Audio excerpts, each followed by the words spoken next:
I ask you, as I depart,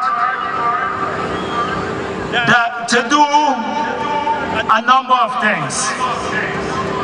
I ask you to keep faith in our country, that this country can become the paradise that we all wish for, that every child can grow up here and have a good life just here in Guyana.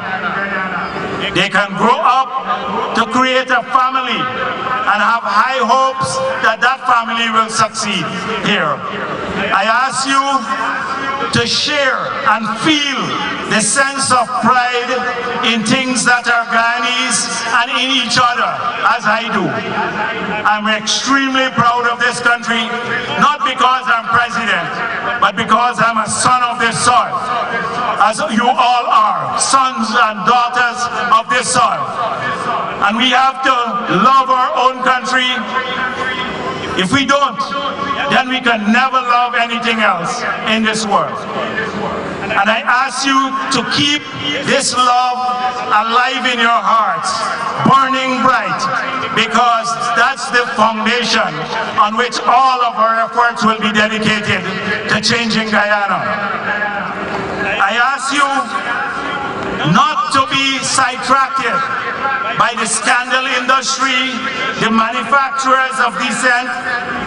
Don't allow them to contaminate your hearts, because they often come from people who belong to a different era, a past era, a period and an era where those tools of division, separating people, were relevant tools.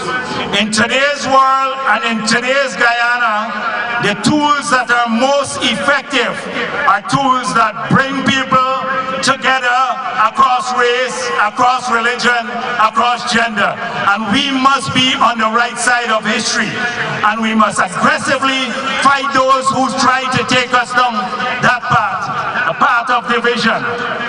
Our people all have equal worth. It doesn't matter which part of this country they're from, or what race they belong to, or what religion they belong to. They're all equal. They all have the same dreams. They all want the same things for their children.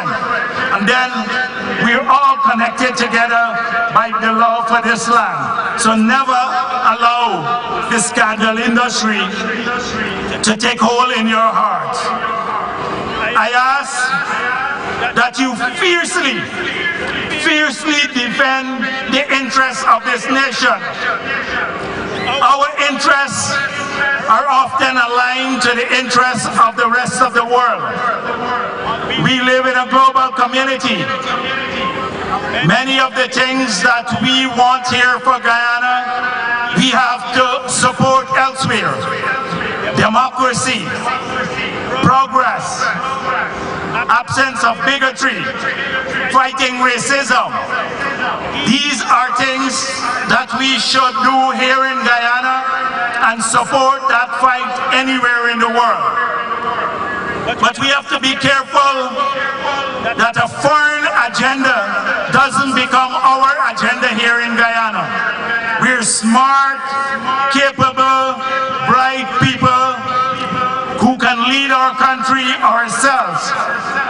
We're not arrogant, but we know what we want for this land, and we know the path that we have to take. Never allow foreign interests to become our agenda, because sometimes in this world, that is the interplay of politics. That is what some powers want. And we must always fiercely defend national interests while recognizing that we live in a global community. I said before, we must fight racism in our hearts, in our thoughts, and in our actions, and in our families too.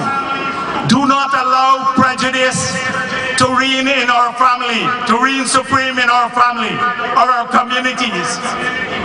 Think before we speak. this country will only make progress, will only realize its promise if everyone progresses equally. And remember, although we are multi-ethnic, multicultural country, we should count our blessings. We are more homogeneous in outlook, in thought often, than many homogeneous countries in the world. And we should be grateful for that, and we should be happy about our diversity. They lend color to this country. So I ask you to join us every single day to fight every aspect of racism that may bloom or try to rear its ugly head in our land. We have to do this. We owe it to the generation that was divided by foreign interests.